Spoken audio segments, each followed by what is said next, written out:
ನಮಸ್ಕಾರ, ಕರುನಾಡು ಟಿವಿಗೆ ಸ್ವಾಗತ. ನಾನು ವಿನುತಾ HLS. ಇದೀಗ ಈ ಕ್ಷಣದ ಪ್ರಮುಖ ಸುದ್ದಿಗಳ ಕ್ವಿಕ್ ರೌಂಡರ್. ಗುಜರಾತ್ನ ಅಹಮದಾಬಾದ್ನ ಬಳಿಯಲ್ಲಿ ಏರ್ ಇಂಡಿಯಾ ವಿಮಾನ ದುರಂತ, 200ಕ್ಕೂ ಅಧಿಕ ಮಂದಿ ಸಾವನ್ನಪ್ಪಿರುವಂತಹ ಶಂಕೆ.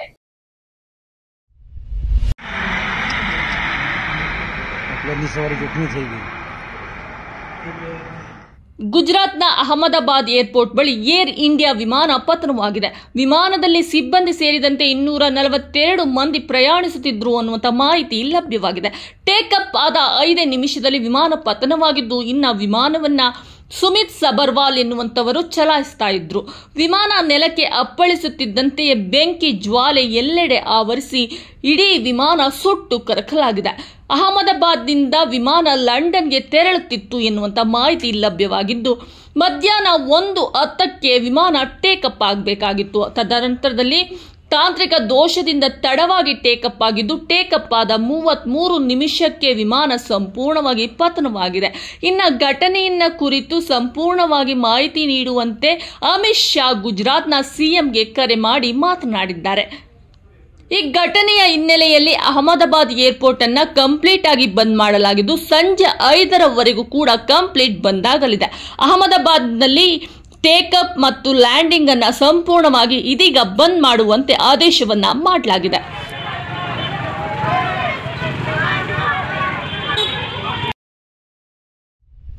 ರಾಕೇಶ್ ಪೂಜಾರಿ ನಂತರ ಕಾಂತಾರ ಸಿನಿಮಾಗೆ ಮತ್ತೊಂದು ಬಲಿ. ರಿಷಬ್ ಶೆಟ್ಟಿ ನಟಿಸಿ ನಿರ್ದೇಶಿಸುತ್ತಿರುವಂತಹ ಕಾಂತಾರ ಚಾಪ್ಟರ್ 1 ಸಿನಿಮಾ ಈಗ ಸಾಕಷ್ಟು ಸುದ್ದಿಯಲ್ಲಿದೆ. ಇದಕ್ಕೆ ಕಾರಣ ಚಿತ್ರದಲ್ಲಿ ನಟಿಸಿದ ಒಬ್ಬೊಬ್ಬರೇ ಕಲಾವಿದರು ಮೃತಪಡ್ತಾ ಇರುವಂತದ್ದು. ಈ ಮೊದಲು ಕೇರಳ ಮೂಲದ ಜೂನಿಯರ್ ಆರ್ಟಿಸ್ಟ್ ಒಬ್ಬರು ನಿಧನವನ್ನ ಹೊಂದಿದ್ರು. ಇದಾದ ಬಳಿಕ ಕಲಾವಿದ ರಾಕೇಶ್ ಪೂಜಾರಿ ಕೂಡ ಮೃತಪಟ್ಟಿದ್ರು. ಈಗ ಸಿನಿಮಾದ ಮತ್ತೋರ್ವ ಜೂನಿಯರ್ ಆರ್ಟಿಸ್ಟ್ ಕೊನೆಯುಸಿರನ್ನ ಎಳೆದಿದ್ದಾರೆ. ಈ ಮೂಲಕ ಕೆಲವೇ ತಿಂಗಳ ಅಂತರದಲ್ಲಿ ಚಿತ್ರದ 3 ಮೃತಪಟ್ಟಿರುವಂತಹ ಘಟನೆ ನಡೆದಿದೆ.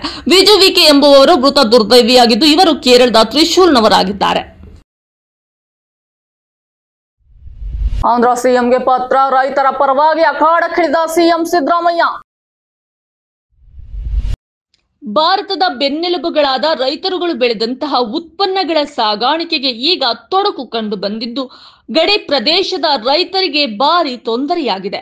ಯಾಕೆಂದರೆ ಆಂಧ್ರ ಪ್ರದೇಶದ ಸಿಎಂ ರವರು ಪ್ರಸ್ತುತ ಬೆಳೆಯಾಗಿರುವಂತಹ ತೋತಾಪುರಿ ಮಾವಿನಕಾಯಿ ನಿಷೇಧಕ್ಕೆ ಆದೇಶವನ್ನ ಹೊರಡಿಸಿದ್ದಾರೆ. ಈ ಕುರಿತು ಸಿಎಂ ಸಿದ್ದರಾಮಯ್ಯನವರು ರೈತರ ಪರವಾಗಿ ಕಿಡಿಕಾರಿದ್ದಾರೆ. ನೀವು ಈ ಕೂಡಲೇ ಆದೇಶವನ್ನ ಹಿಂಪಡೆಯಬೇಕು. ಅಂತಾರಾಜ್ಯ ಸಾಗಾಣಿಕೆಗೆ ತೊಂದರೆಯಾಗುತ್ತಿದೆ. ಹಾಗೆಯೇ ಕೊಯ್ಲಿನ ಸಮಯದಲ್ಲಿ ನೀವು ನಿಷೇಧಿಸಿದರೆ ರೈತರ ಜೀವನೋಪಾಯಕ್ಕೆ ಬಹಳ ಪರಿಣಾಮವನ್ನ ಬೀರುತ್ತದೆ ಎಂದು ಸಿಎಂ ಸಿದ್ದರಾಮಯ್ಯನವರು ಆಂಧ್ರ ಪ್ರದೇಶದ ಸಿಎಂ ರವರಿಗೆ ಪತ್ರದಲ್ಲಿ ಉಲ್ಲೇಖಿಸಿದ್ದಾರೆ. ಜಾತಿ ಗಣತಿ ವೈಜ್ಞಾನಿಕವಾಗಿ ಸಮೀಕ್ಷೆ ಮಾಡಲಾಗಿತ್ತು, ಮಾಧ್ಯಮಕ್ಕೆ ಡಿಕೆ ಶಿವಕುಮಾರ್ ಸ್ಪಷ್ಟನೆ. ಈ ಬಾರಿ ವೈಜ್ಞಾನಿಕವಾಗಿ ಮಾಡಲಾಗುವುದೇ ಎನ್ನುವಂತಹ ಮಾಧ್ಯಮದವರ ಪ್ರಶ್ನೆಗೆ ನಗರದಲ್ಲಿ ಇಂದು ಡಿಸಿಎಂ ಡಿಕೆ ಶಿವಕುಮಾರ್ ಪ್ರತಿಕ್ರಿಯಿಸಿದ್ದಾರೆ. ನಾವು ಸಂಪುಟ ಸಭೆಯಲ್ಲಿ ಚರ್ಚೆ ಮಾಡಿ ತೀರ್ಮಾನವನ್ನ ಮಾಡುತ್ತೇವೆ. ಜೈನ, ಲಂಬಾಣಿ, ಬೆಸ್ತ ಸೇರಿದಂತೆ ಅನೇಕ ಸಮಾಜದ ಜನರು ನಮ್ಮನ್ನ ಭೇಟಿ ಮಾಡಿ ಆತಂಕವನ್ನ ವ್ಯಕ್ತಪಡಿಸಿದ್ದಾರೆ. ನಮ್ಮ ಶಾಸಕರುಗಳು ಅವರ ಅಭಿಪ್ರಾಯವನ್ನ ತಿಳಿಸಿದ್ರು. ಈ ಹಿಂದೆಯೂ ಕೂಡ ವೈಜ್ಞಾನಿಕವಾಗಿ ಸಮೀಕ್ಷೆಯನ್ನ ಮಾಡಲಾಗಿತ್ತು. ಮನೆಗೂ ಹೋಗಿ ನಮ್ಮ ಅಧಿಕಾರಿಗಳು ಸಮೀಕ್ಷೆಯನ್ನ ಮಾಡಿ ಚೀಟಿಯನ್ನ ಅಂಟಿಸಿದ್ರು ಅಂತ ತಿಳಿಸಿದ್ರು.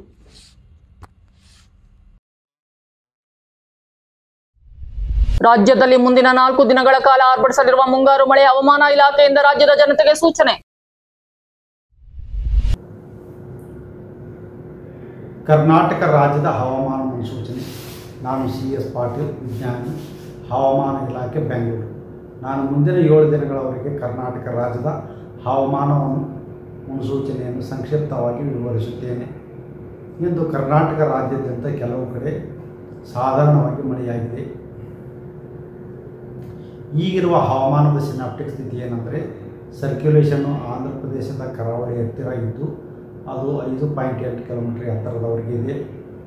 ರಾಜ್ಯದಲ್ಲಿ ಬುಧವಾರ ರಾತ್ರಿ ಬೆಂಗಳೂರು ಸೇರಿ ವಿವಿಧೆಡೆ ವರುಣ ಅಬ್ಬರಿಸಿದ್ದಾನೆ. ಅದೇ ರೀತಿ ಮುಂದಿನ 4 ದಿನಗಳ ಕಾಲ ರಾಜ್ಯಾದ್ಯಂತ ಬಿರುಗಾಳಿ ಗುಡುಗು ಸಹಿತ ಭಾರಿ ಮಳೆಯಾಗುವ ಮುನ್ಸೂಚನೆ ಸಿಕ್ಕಿದೆ.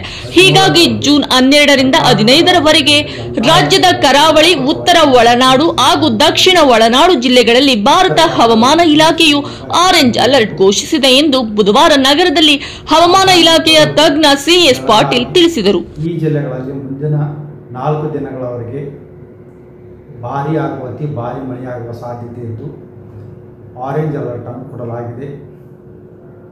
ಧಾರವಾಡ, ಗದಗ, ಹಾವೇರಿ, ಬಾಗಲಕೋಟೆ ಈ ಜಿಲ್ಲೆಗಳಲ್ಲಿ ಮುಂದಿನ 4 ದಿನಗಳವರೆಗೆ ಭಾರೀ ಮಳೆಯಾಗುವ ಸಾಧ್ಯತೆ ಇದ್ದು ಯೆಲ್ಲೋ ಅಲರ್ಟ್ ಅನ್ನು ಘೋಷಿಸಲಾಗಿದೆ. ಬೆಂಗಳೂರಿನಲ್ಲಿ ಜೂನ್ 11ರಿಂದ ಜೂನ್ 15ರವರೆಗೆ ಹಗುರದಿಂದ ಸಾಧಾರಣವಾಗಿ ಮಳೆಯಾಗುವ ಹೆಚ್ಚಿನ ಸಾಧ್ಯತೆ ಇದೆ.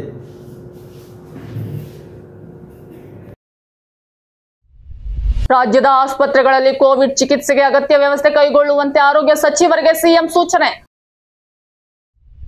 ಕೋವಿಡ್ ಬಗ್ಗೆ ಜನರು ಯಾವುದೇ ರೀತಿಯ ಆತಂಕ ಪಡುವ ಅಗತ್ಯವಿಲ್ಲ. ಆದರೂ ಮುಂಜಾಗ್ರತಾ ಕ್ರಮಗಳನ್ನು ಅನುಸರಿಸಬೇಕು ಎಂದು ಸಿಎಂ ಸಿದ್ದರಾಮಯ್ಯ ತಿಳಿಸಿದರು. ರಾಜ್ಯದಲ್ಲಿ ಕೋವಿಡ್ ಪರಿಸ್ಥಿತಿ ಕುರಿತು ಕಾವೇರಿ ನಿವಾಸದಲ್ಲಿ ನಡೆದ ಸಭೆಯಲ್ಲಿ ಮಾತನಾಡಿದ ಅವರು, ಕೋವಿಡ್ ಬಗ್ಗೆ ಯಾರು ಅನಗತ್ಯ ಗೊಂದಲವನ್ನ ಮೂಡಿಸಬಾರದು. ಸಾರ್ವಜನಿಕರು ಭಯಪಡುವ ಅಗತ್ಯವಿಲ್ಲ. ಎಲ್ಲ ಆಸ್ಪತ್ರೆಗಳಲ್ಲಿಯೂ ಕೂಡ ಕೋವಿಡ್ ಪ್ರಕರಣಗಳನ್ನು ನಿಭಾಯಿಸಲು ಸೂಕ್ತ ವ್ಯವಸ್ಥೆಗಳನ್ನು ಕೈಗೊಳ್ಳುವಂತೆ ಆರೋಗ್ಯ ಇಲಾಖೆಯ ಸಚಿವರಾದ ದಿನೇಶ್ ಗುಂಡೂರಾವ್ ರವರಿಗೆ ಸೂಚನೆಯನ್ನ ನೀಡಿದರು.